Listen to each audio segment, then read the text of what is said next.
It's the year 84 in the capital of Louisiana, and Jory Plasche is training Hapkido with his master, Jeff Doucette.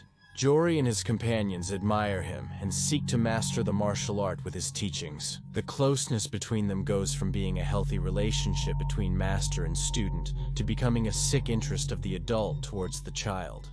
Sadly, at just 11 years old, he is kidnapped and abused on multiple occasions by his coach. Upon learning of what happened, Gary and Plasche, Jory's father, would seek to take justice into their own hands. This as soon as they had the opportunity.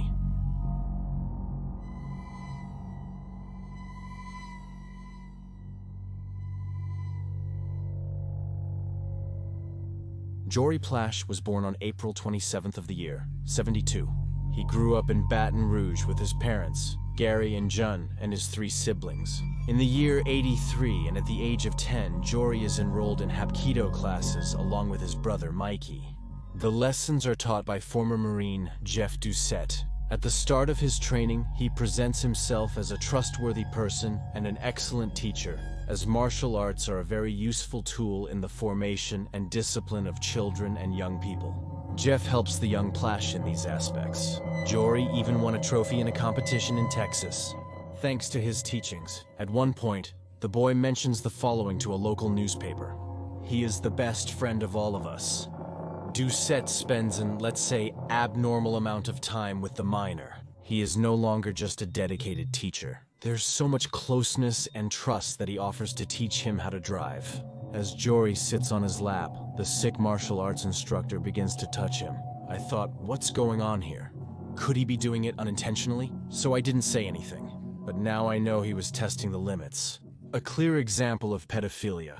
Everyone tests the limits. Jory would say this years later. Over time, he goes from testing his limits to complete abuse. The small and vulnerable Jory stays quiet. I think one of the things people really don't understand is why I didn't say anything. Initially, I was 10. Secondly, I knew what was happening would upset my parents. 3, at the time, I didn't want him to get into trouble.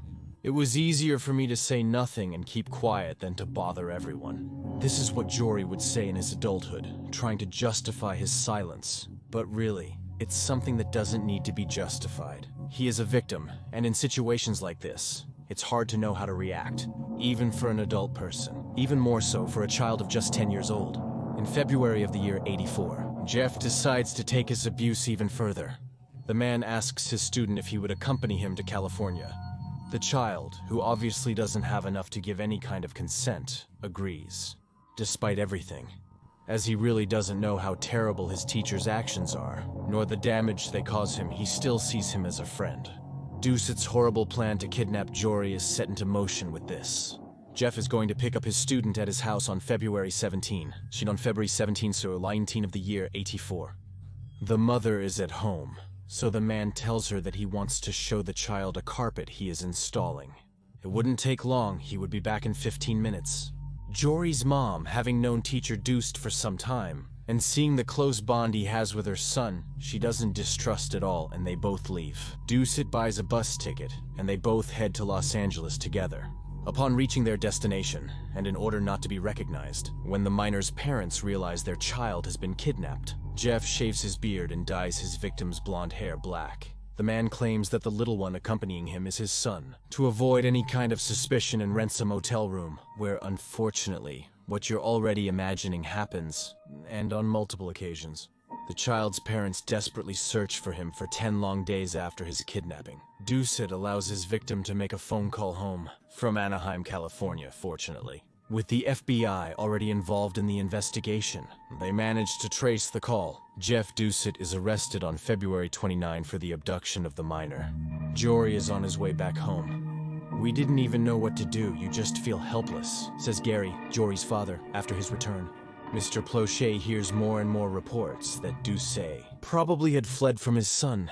Surely it's too soon for the little one to talk about how much he suffered.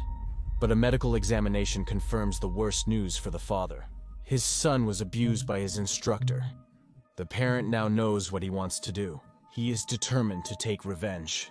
Gary drinks a few drinks at the Dacaran Club bar on March 16, 84. Suddenly, he hears a report on the television that catches his attention. Jeff would arrive in the city that same night to face his trial in Louisiana. The news anchor also mentions the exact time at which his flight would land.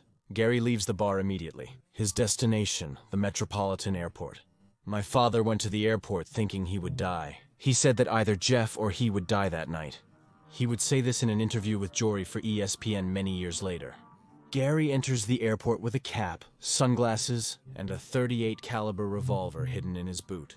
He moves towards the corridor between the exit and arrival door of the national cities. A wall has multiple public phones. The plane where the officers are transporting the accused is already landing, and Gary calls an old friend. While waiting for the arrival of his son's abuser, he tells his friend over the phone what he is going to do. "Here he comes," says Gary. Reporters from a local channel are filming up close the arrival of the guarded abuser. Officer Mike Burnett and his partner accompany the accused during his transfer. Barnett knows about him, that I previously applauded, but he doesn't recognize him when he walks right by him. In the call, Gary tells his friend that you're about to hear a gunshot. With the phone still in his left hand, he lifts his leg to take the revolver from his boot. Amid the hustle and bustle of the airport, he takes his chance for revenge and fires. When someone does things as atrocious as what Jeff Dawson did against little Jody, his world comes crashing down in many possible ways. Before Dawson decided to ruin the lives of his innocent victim, and his families, and even his own life, let me tell you who he was. Not much is known about his personal history, but he was born in Port Arthur, in Texas, USA, in '59. He confessed that he suffered abuse as a child. Eventually, he started doing the same, to the point that he didn't even remember the number of victims whom he had made suffer. The Plasche case isn't his initial brush with justice. On one occasion, he was accused of sexual harassment, but the charge was erased from his record. Later, at some point in his life, he decided to move to Louisiana, where he became a martial arts instructor. At the age of 24, he met his student Jody in early '83. At that time, he was living inside the Hapkido school, where he was teaching and practically had no close friends, nor any known relationships. Teacher Jeff was very loved by his students. More than a teacher, as I was telling you at the beginning, he was a friend. He took them to the movies and skating. For Jody and Mike Plasche, he was like a father figure. Furthermore, John and Gary, the minor's parents, valued him. Ever since they invited him to have dinner at home with the Jeff family, he spent more and more time with the Plasche's. Especially, well, yes, with Jody. Doucette was an abuser of the type known as a seducer. These aggressors win over their victims with gifts and attention, gradually earning their trust and diluting their inhibitions. They also take advantage of the authority they can exert because of their professions and status, or simply their adulthood. And they are very skilled at communicating with children and choosing the most susceptible for their terrible purposes.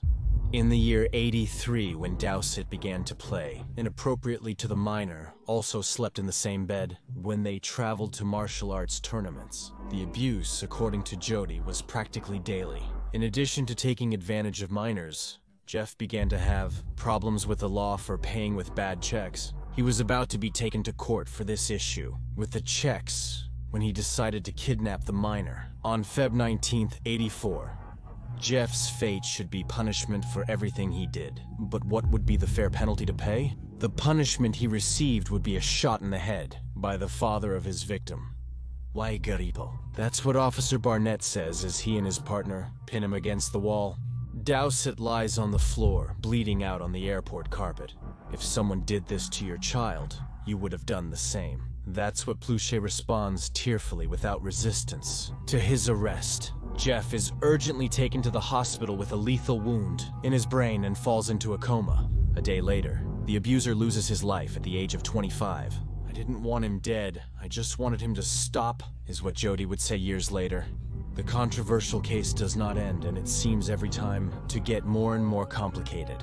Moreover, public opinion is immediate. I would have shot him too if he had done that. To my kids, says Linda Boyd, an airport worker, 2 weeks after the attack. Only I would have shot him in the guts, about 3 or 4 times, and he would have suffered before dying. In this situation, the context of the attack is everything, so it's hard not to feel empathy for the father of the young lawyer. Leon Gary Plasche is accused of second-degree murder for the murder of Jeff. Gary doesn't spend more than a few days in jail. before being released on a $100,000 bail. Foster Sanders, Plasche's lawyer, believes that his client's mental state during the attack would be taken into account by the jury, and the charges would be dropped. During the trial, the judge announces the defendant is not a threat to society and sentences him to 5 years of probation and 300 hours of community service. He was distraught post-shooting with what my father did. He didn't want Jeff to die. He felt that he would go to prison, and that was enough for me.